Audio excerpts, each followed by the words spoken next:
Hello everyone, welcome to Gosport Railworks. My name's James and today we're doing a locomotive review. This time we're looking at the Union Mills LNER B12-3 460 tender locomotive, and it's a rather nice looking engine. So let's first of all get all the boring stuff out of the way. So I'll pop you here and we'll have a look at the information which you get in the box, and since it's second hand I don't have the original paperwork, but I can just tell you what you normally get inside, and then we'll give it away, then we'll have a look at the detail afterwards. So on the box you get the photograph of what the model is, you get Union Mills logo here, and on the side here you get the, I don't want to say product information, but they'll tell you what you get in the box. It's the LNER class B12-3 460 locomotive, and the running number is 8546 in LNER green livery. And inside you normally get a little pamphlet which tells you more about the class, and also you get the usual Union Mills newsletter which tells you a bit more about what models you make, and also a bit more about their company. Anyway, let's have a look at how much this beast weighs. I do say beast because it's quite heavy, as all Union Mills engines are. So let me just carefully line this up.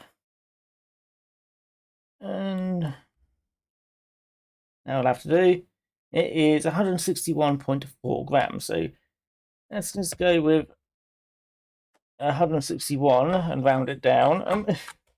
That's 161 grams. That is about 6.5 times a Mark 1 coach at 25 grams. So that is a lot of weight for what you get here. And the price is, they used to cost about 85 to about £90. And what you get, it's not that bad. Because let's have a look at the details here. So first of all, you will notice that, well, first of all, it's cast and it's extremely heavy. But you will notice that the detail is a bit lacking, but it's cheap, and it's a locomotive which you will not find from the made manufacturers. So it is a very nice piece given that. But it is a good basis for adding your own detail. I will explain. First of all, let's look at the detail we have here.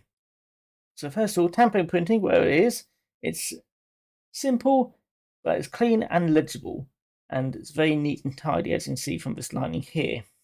I do have cab detail. It is basic, but since it's I don't want to say it's an enclosed cab, but it is a covered cab, and you're not really going to see it all that much anyway. But it is there, and it is nice to see. I don't want to say it's molded detail, but the cast detail, it's quite nice there. We've got the Westinghouse pump here. I think it's a Westinghouse pump. It's quite, we've got that there. We've got a handrail and a pipe that goes along the side of the boiler. We have got all the boiler bands and also these little divots, which I can't remember what they're called. We've got the whistle and safety valves up here. We've got the dome.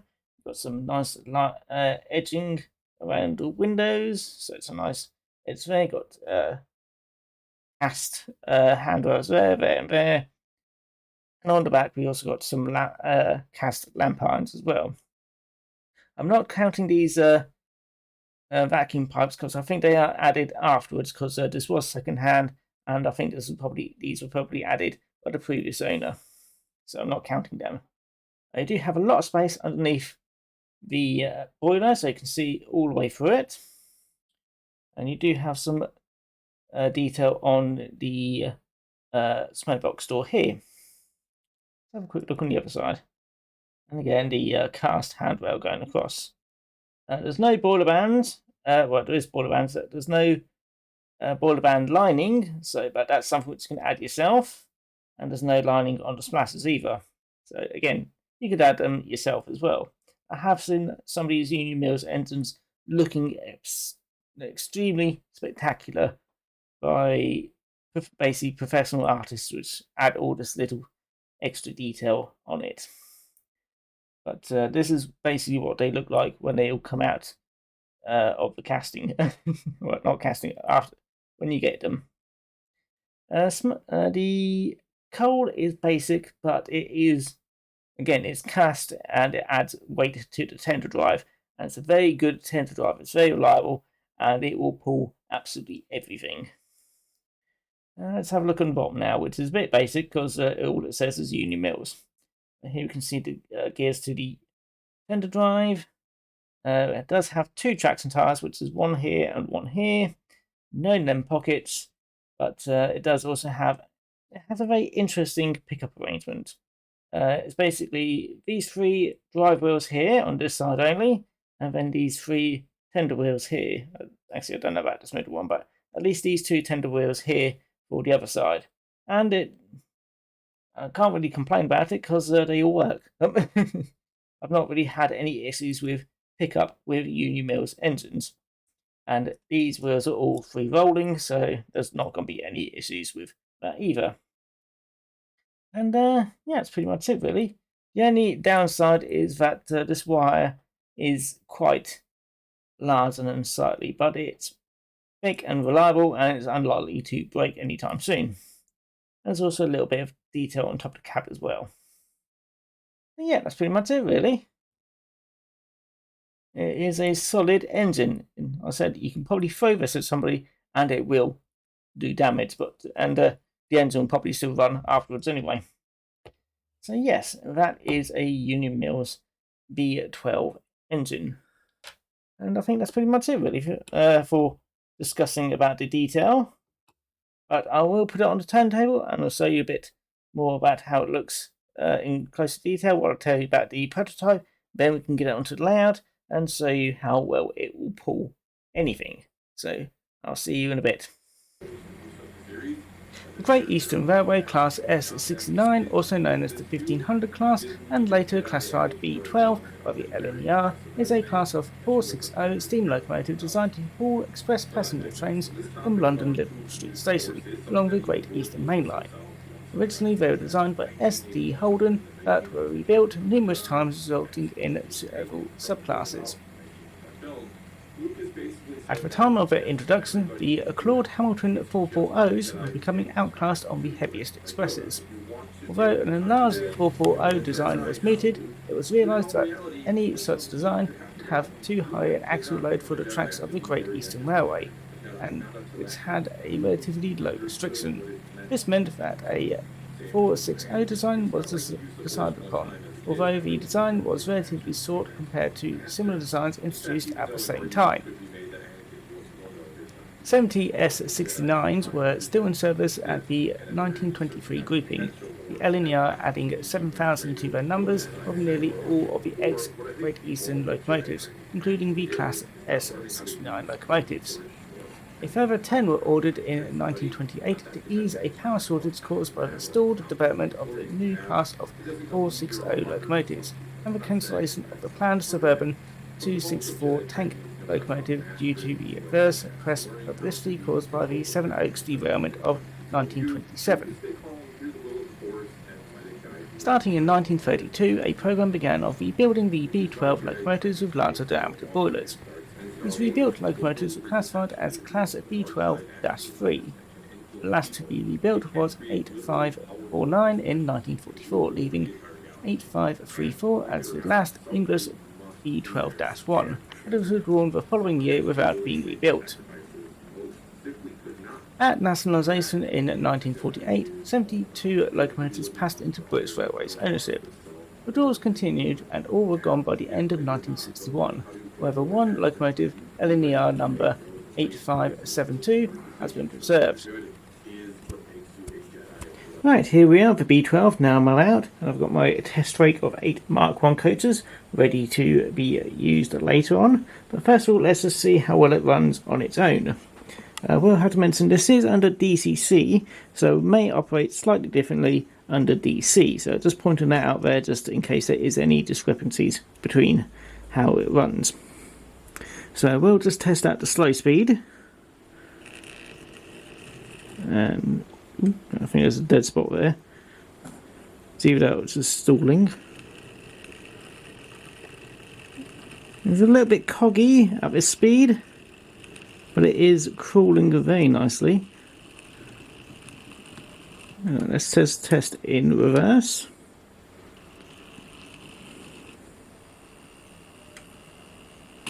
Ooh, yep, there we go. I think that was a bit too much, bit too slow. Yeah, there we go.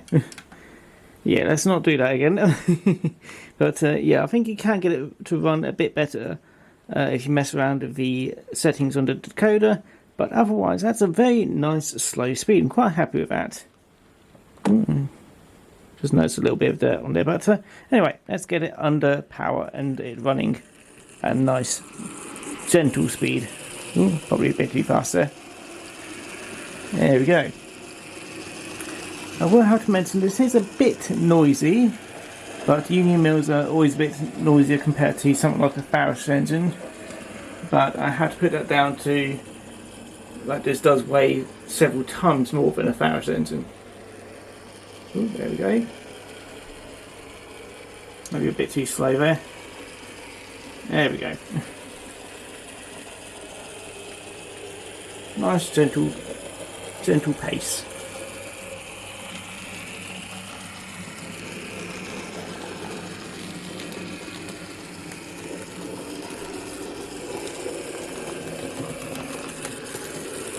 Yeah, very happy with that.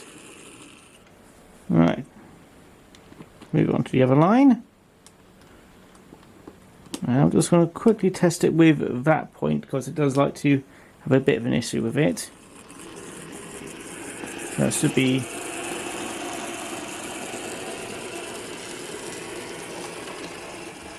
Yeah, seems happy. There we go. So I'm just double checking because during testing it doesn't quite like... Sometimes doesn't like that point. Not the fault of the engine, but I think there's just a slight issue with that point anyway. You know, I think the latching relay doesn't quite switch over as immediately as you want. Anyway, here is the Class B12, and here is 8 Mark 1 coaters. Each one of these weighs 25 grams for a total of 200 grams. And yeah, it's not really a fair matchup, really, is it? Because this weighs 6.5 times as the slot. Because, what was it? Yeah, that's 161. That's only 200, so it's only basically it's about a 40 gram difference. So, yeah, I'm not going to say it's a... No, I'm not going to say there's not any issues here. So let's just connect them up. Ooh.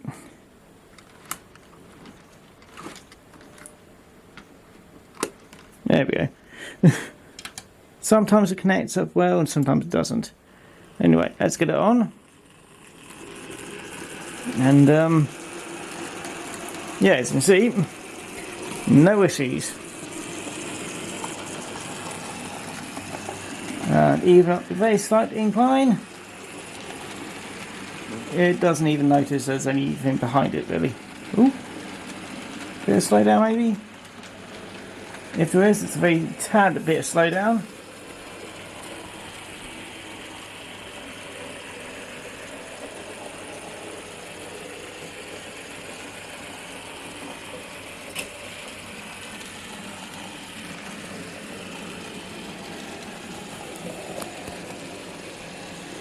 That runs very nicely. Apart from when it hits some dead spots. But yeah, that's turned out. Ooh, actually, I'm going to move it up so it's a bit out of the way of the sign. There we go. So yeah, very nice runner. That is the, I said, Union Mills models always run wonderfully, even if it's on my dirty track. But anyway, let's talk about, well, I think I mentioned the price earlier. The price is £85 to £90 originally, but unfortunately Union Mills isn't trading anymore, as Colin retired. So yeah, the only place to be able to get these is stuff like eBay or second-hand places. So do expect the prices to be, I've seen the prices be about 120. So yeah, do expect eBay prices, unfortunately. But it is a lovely model, and I'm very happy with it because this is actually a N-gauge version of my first engine, first steam engine, which I got as when I was younger. As my first steam engine was a B12. So that's why I'm keeping it. Yeah, very happy with it. And yeah, I said it is lacking detail, but it is a good basis to build. Put your own detail, make it your own personal model. But I said it runs well, and it will pull absolutely everything behind it. I could probably triple this up, and it will probably not even notice that there's anything else extra behind it. But downsides, like I said, it's details lacking, and just getting them anymore, because you won't be able to get them from Colin anymore. So yeah, but it's a lovely engine, and I'm very happy to have it in my collection. But yeah, do let me know what you think of the LNER B12. Do you like it? Do you not like it? Or are you just waiting for me to actually finish off the video and you can probably watch something else? But anyway, do let me know in your comments. So if you do like it, feel free to like, comment, and subscribe. And if you didn't like it, well, I hope you enjoyed it anyway. But that's going to be it for me. So that's it. I'm going to send off the B12, and I'll see you all again next time. So take care now. Bye-bye. There we go.